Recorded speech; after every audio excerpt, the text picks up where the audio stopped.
Hello students, स्वागत है आप लोगों का एक बार फिर से स्टडी टैग पर। और आप लोगों के लिए बिल्कुल न्यू सब्जेक्ट की वीडियो आ गई है जिसका कोड है BHDS184 इग्नू स्टूडेंट्स के लिए।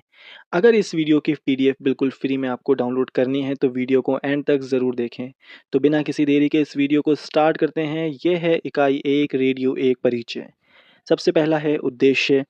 रेडियो एक ऐसा माध्यम है जो विज्ञान, तकनीक और समाज के त्रिकोणीय संबंध को प्रकट करता है।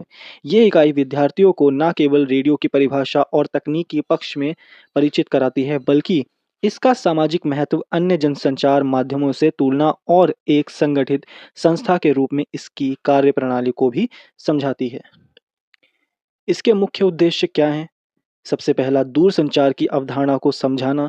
विद्यार्थी जान सकें कि दूरसंचार क्या है, इसका समाज में क्या महत्व है और यह कैसे कार्य करता है। दूसरा है रेडियो के वैज्ञानिक व तकनीकी पक्ष की जानकारी देना। विद्युत चुंबकीय तरंगों, मॉड्यूलेशन, ट्रांजिस्टर आदि की भूमिका को समझाना। तीसरा है अन्य जनसंचार माध्यमों की तुलना में रेडियो की विशेषताओं को रेखांकित करना, जैसे टेलीविज़न, अखबार, सिनेमा आदि से इसकी तुलना। चौथा है रेडियो की संगठनात्मक ढांचे की समझ प्रदान करना, यानी कैसे विभिन्न विभाग मिलकर रेडियो प्रसारण को संभव बनाते हैं। नेक्स्ट देखेंगे हम प्रस्तावना। रेडियो आधुनिक संचार का एक अत्यंत सरल, प्रभाव और सुलभ साधन है। इसके सभी बड़ी विशेषता यह है कि यह श्रव्य सुनाई देने वाला माध्यम है, यानी हम इसे आंखों से नहीं, कानों से ग्रहण करते हैं। रेडियो का विकास 20वीं सदी की शुरुआत में हुआ और जल्द ही यह सूचना, मनोरंजन और शिक्षा का प्रमुख स्रोत बन गया। रेडियो की पहुंच अत्यंत दूर दराज के क्षेत्रों तक होती है। ना बिजली की आवश्यकता, ना इंटरनेट की बाध्यता। एक छोटा सा ट्रांजिस्टर या बैटरी वाला रेडियो काफ़ी है। चाहे वे खेतों में काम करते किसान हो या किसी पहाड़ी गांव में रहने वाला नागरिक, रेडियो सबके पास पहुंचता है। रेडियो का उपयोग मुख्य रूप से समाचार प्रसारण, शैक्षिक कार्यक्रम, संगीत और मनोरंजन, आपातकालीन सूचनाएं, कृषि, स्वास्थ्य और जलवायु से जुड़ी जानकारियों के लिए होता है। नेक्स्ट है रेडियो वैज्ञानिक अर्थों में एक अद्भुत खोज है। दूरसंचार क्या है? दूरसंचार वह प्रणाली है जिसमें कोई सूचना, संदेश, विचार, चित्र या ध्वनि का स्थान से दूसरे स्थान तक भेजे जाते हैं, वह भी बिना प्रत्यक्ष संपर्क या तार के माध्यम से। यह आज के तकनीकी युग की रीढ़ बन चुका है। Telephone, mobile, internet, radio, television आदि सभी दूरसंचार के माध्यम हैं। इसकी सफलता इस बात पर निर्भर करती है कि सूचना कितनी शीघ्रता, सटीकता और स्पष्टता से प्राप्तकर्ता तक पहुंचती है। दूरसंचार के मूल तत्व। पहला है प्रेषक, सेंडर, जो संदेश भेज रहा है। दूसरा है माध्यम, मीडियम, जैसे रेडियो तरंगे, केबल, उपग्रह आदि। तीसरा है संदेश, मैसेज, जिसे हम सूचना, ध्वनि, चित्र आदि कहते हैं। चौथा है गंतव्य, रिसीवर, जो संदेश ग्रहण करता है, यानी हम। तो यह है दूरसंचार के मूल तत्व। अगला पढ़ेंगे हम दूरसंचार का सामाजिक महत्व। आपदा की स्थिति में तुरंत जानकारी पहुंचाना, शिक्षा का प्रसार, कृषि, स्वास्थ्य, मौसम जैसे क्षेत्रों में जागरूकता, व्यापार और शासन में पारदर्शिता, ये सामाजिक महत्व हैं दूरसंचार के। इस पॉइंट का निष्कर्ष क्या निकलता है? दूरसंचार केवल तकनीक नहीं, बल्कि मानव समाज की एक ऐसी सुविधा बन चुकी है जो समाज के हर क्षेत्र को जोड़ती है। रेडियो इसका सशक्त और ऐतिहासिक उदाहरण है। अगला देखेंगे हम रेडियो वैज्ञानिक अर्थ में। रेडियो एक अत्यंत वैज्ञानिक प्रणाली है जो विद्युत चुंबकीय तरंगों के सिद्धांत पर कार्य करती है। जब कोई व्यक्ति माइक में बोलता है तो उसकी आवाज़ को एक माइक्रोफोन विद्युत संकेतों में बदल देता है। फिर ये संकेत एक प्रसारक ट्रांसमीटर द्वारा हवा में छोड़े जाते हैं। ये तरंगें वायुमंडल में यात्रा करती हैं और जब किसी व्यक्ति का रेडियो सेट नहीं पकड़ता तो इसमें लगे रिसीवर उन विद्युत संकेतों को फिर से ध्वनि में बदल देते हैं। आई होप बहुत इजी लैंग्वेज है, आप लोगों को समझ आ रहा होगा। नेक्स्ट देखते हैं हम मुख्य वैज्ञानिक अवधारणाएं। विद्युत चुंबकीय तरंगे, EM वेव्स कहते हैं इसे हम। ये वह तरंगे हैं जो बिना तार के वातावरण में गति करती हैं। अगला है मॉड्यूलेशन, जब रेडियो सिग्नल को किसी अन्य तरंग पर चढ़ाया जाता है ताकि वह आसानी से लंबी दूरी तक भेजा जा सके। नेक्स्ट आवृत्ति, फ्रिक्वेंसी, यह मापती है कि 1 सेकंड में कितनी तरंगें उत्पन्न होती हैं।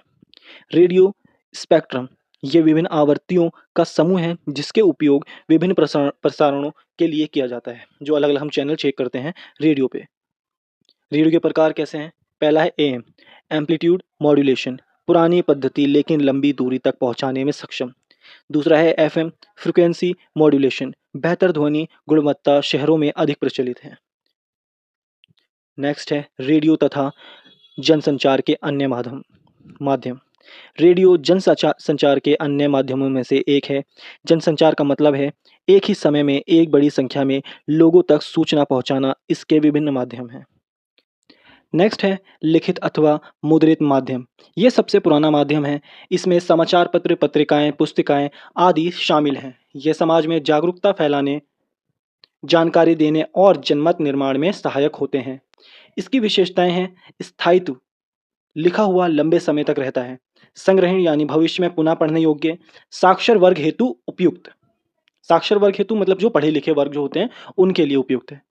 अगला है सिनेमा। सिनेमा एक सशक्त दृश्य श्रव्य माध्यम है जो मनोरंजन के साथ साथ सामाजिक संदेश भी देता है। दृश्य श्रव्य मतलब सुनना होता है, संदेश भी देता है। फिल्मों के माध्यम से सांस्कृतिक चेतना, देशभक्ति, सामाजिक सुधार आदि को बढ़ावा दिया जाता है। उदाहरण लगान, पानीपत, ताए जमीन पर आदि जैसे फिल्में हमें प्रेरणा और मोटिवेट करती हैं। नेक्स्ट है रेडियो। रेडियो एक ऐसा माध्यम है जो सस्ती लागत, सरलता और व्यापक पहुंच के कारण अद्वितीय। इसकी सहायता से दूर दराज के क्षेत्र में भी जानकारी पहुंचाई जा सकती है। इसके लाभ क्या हैं रेडियो के? अशिक्षित वर्ग के लिए भी उपयुक्त। मोबाइल ट्रांजिस्टर जैसे सरल उपकरण से सुना जा सकता है। आपातकालीन स्थिति में अत्यंत सहायक। नेक्स्ट है टेलीविजन। ये रेडियो से आगे का विकास है। इसमें दृश्य और ध्वनि दोनों होते हैं। यह ज़्यादा प्रभावशाली होता है लेकिन महंगा और बिजली पर निर्भर होता है। इसके दोष क्या हैं? बिजली की आवश्यकता ज़्यादा लगती है, अधिक खर्चीला है, मनोरंजन पर अत्यधिक निर्भरता है और इसे मोस्टली पढ़े लिखे लोग ही चला सकते हैं। आगे नवीनतम इलेक्ट्रॉनिक मीडिया। ये इंटरनेट और डिजिटल तकनीक पर आधारित माध्यम है जैसे social media, Facebook, Instagram, podcast, YouTube channels, mobile apps आगे वगैरह वगैरह। विशेषताएं क्या हैं इसकी? इंटरैक्टिव, त्वरित सूचना, वैश्विक पहुंच। इस पॉइंट का निष्कर्ष क्या है कि रेडियो आज भी अपनी सरलता, सुलभता और गहराई के कारण सबसे विश्वसनीय और व्यापक माध्यमों से एक है। जब अन्य माध्यम बिजली नेटवर्क या खर्च से बाधित हो सकते हैं तब रेडियो सबके लिए उपलब्ध रहता है। नेक्स्ट है रेडियो भौतिकी तथा प्रौद्योगिकी। ये खंड रेडियो के तकनीकी और वैज्ञानिक पक्षों को समझाता है। इसमें निम्नलिखित प्रमुख बिंदु शामिल हैं जैसे आयनमंडल। आयनमंडल वायुमंडल का वह हिस्सा है जो पृथ्वी की सतह से 60 से 1000 किलोमीटर ऊपर होता है। इसमें आयनित कण होते हैं जो रेडियो तरंगों को परिवर्तित करने में मदद करते हैं। इसका लाभ, इससे रेडियो सिग्नल बहुत दूर तक पहुंच सकता है। नेक्स्ट है रेडियो अभिग्राही, रेडियो रिसीवर। यह वह यंत्र है जो हवा में फैली तरंगों को पकड़कर उन्हें सुनने योग्य ध्वनि में बदलता है। इसके मुख्य भाग क्या हैं? Antenna, tuner, audio amplifier, speaker.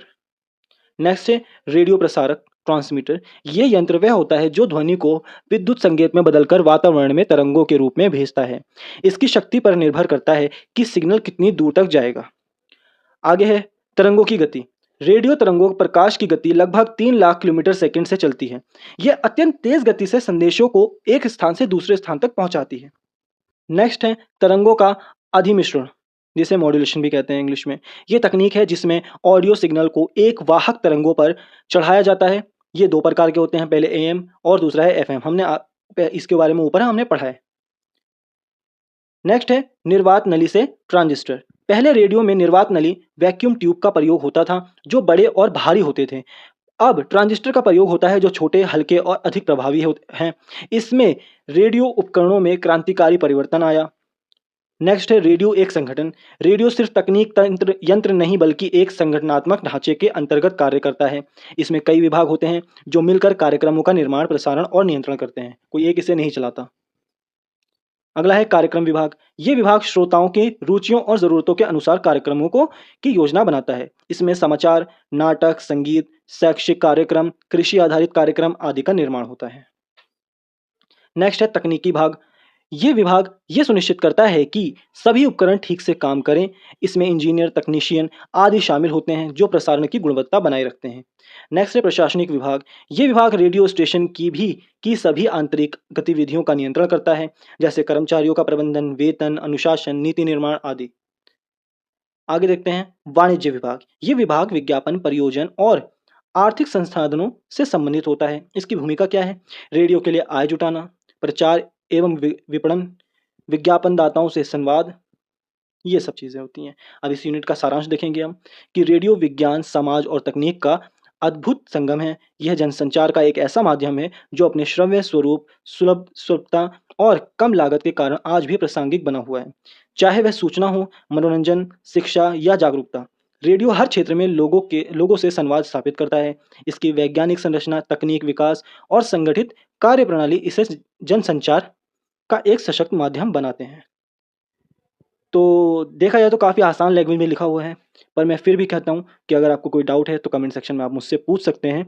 और अगर आप लोगों को इस वीडियो की पीडीएफ चाहिए तो टेलीग्राम चैनल का लिंक डिस्क्रिप्शन में दिया हुआ है, आप उस पर क्लिक करके वीडियो की पीडीएफ को फ्री में डाउनलोड कर सकते हैं। और अगर वीडियो पसंद आई तो वीडियो को लाइक करें, चैनल को सब्सक्राइब करें, शेयर करें अपने उन दोस्तों को जिन्हें इनकी ज़रूरत है। तो आज के लिए इतना ही, मिलते हैं अगली वीडियो में, तब तक के लिए अलविदा।